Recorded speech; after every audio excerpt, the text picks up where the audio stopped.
Hi, it's David Dillard with Sleep and Sinus Centers, and I thought we'd talk a little bit this afternoon about headaches. So, the there's a common concept of headaches that comes from a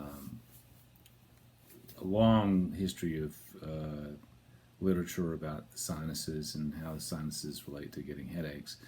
And there's a lot of debate about how much of that actually is actual direct pain, and we'll talk today about a couple of different types of headaches. I'm going to try and break it down really quickly.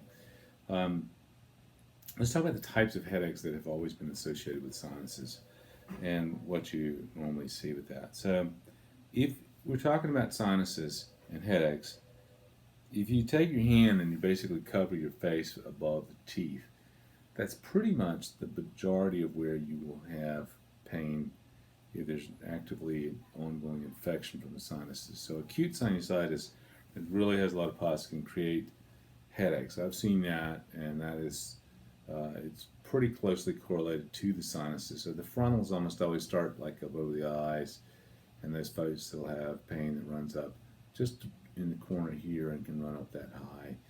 Sometimes you'll see some pain up over the top of the head with either the sphenoids or the back of the head. Now, the sphenoids are the sinuses that are sort of in the center of the head. They're literally straight back through the nose, just at about the lower border of the orbital rim, which is the rim of the eye, and then sort of across down through where the about where the ear hole is, roughly. You make those two lines intersect in the back, and that's roughly where the sphenoids are. Though that kind of pain is typically, again, here and here when you do see it in acute conditions. And then you see pain in the ones that are between the eyes, like you would expect between the eyes, and that's called the ethmoids, Ethmoids. So it's frontals, meaning in the front, frontal, Frontal.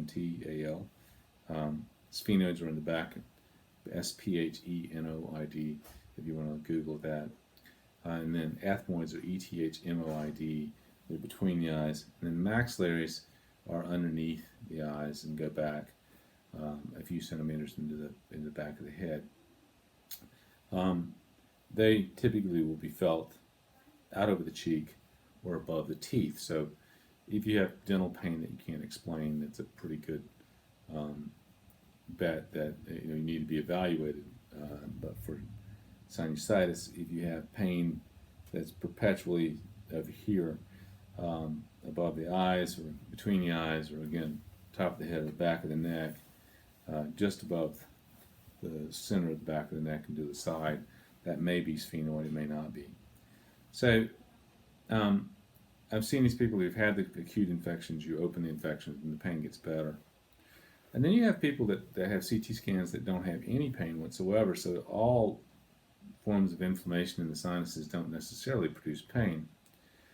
And a lot of the pain gets relieved with migraine medication. So a lot of this may be triggering migraines, and there's some thought that the nerves in these areas may then trigger something that goes on in the brain that creates the type of pain in the areas, but it's not directly related to the pain in the sinuses.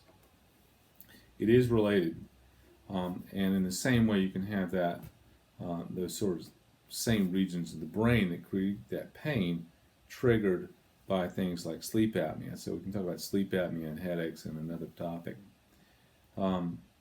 A lot of times if you take things like Imitrex and the related compounds, the triptan drugs, the rescue medications for the migraines like Emerge and Maxalt and a few other ones, those are very frequently things that can improve these types of headaches. So if you have migraines and you take something for it and you have one of these headaches that you feel like it's sinusitis, a trial of that medication, especially if it's in the region sort of covered by my hand, is a reasonable thing to see. You still may have the sinusitis that may be triggering the migraines, but if it's an ongoing issue, that might be something that needs to be looked at. In addition, you can commonly have this confusion with trigeminal neuralgia, or Tic De Le Rue is the other name that is often associated with it. And the nerves that control the feeling on the face come out basically in a line about the pupil. So if you draw a line right through the pupil and go above the eye, down, above the teeth, and below the teeth, those nerves that tend to cover basically halfway back over the head, down just underneath the jaw, and cover the majority of the head. Those kind of areas can have these sort of very sharp, lancinating kind of, or sharp flash pains. If it's sharp and it's flash, it just boom on and goes away really quickly within the course of seconds or minutes. Those are more likely to be that kind of nerve pain. And you can also have constant burning or constant pain that may also be related to those kind of nerve damage things, and that's other types of neuropathy, etc. And then you can have other pains that are coming from other structures. So if you don't have an answer for the pain that makes it go away, and you haven't had an MRI, you may want to consider having that done. So primer in sinus pain, it's a reasonable thing to check out. Just because it gets relieved with Afrin, it doesn't necessarily mean that it's sinus pain. And really the only way to sort of evaluate that is to look at the possibilities of migraines, look at the possibility of things like tic, and look at the CT scans to evaluate how closely it's associated with the problems in the sinuses, and maybe look in the sinuses so that you're not looking at something that's coming from inside the skull proper, inside the case around the brain, because the certain elements within the brain can trigger pain, or the lining around the brain has pain fibers. So that's a reasonable primer, something to look into, and give you an organization on how you manage that. Hope it's helpful. David Dillard, Sleep and Sinus Centers. Have a good day.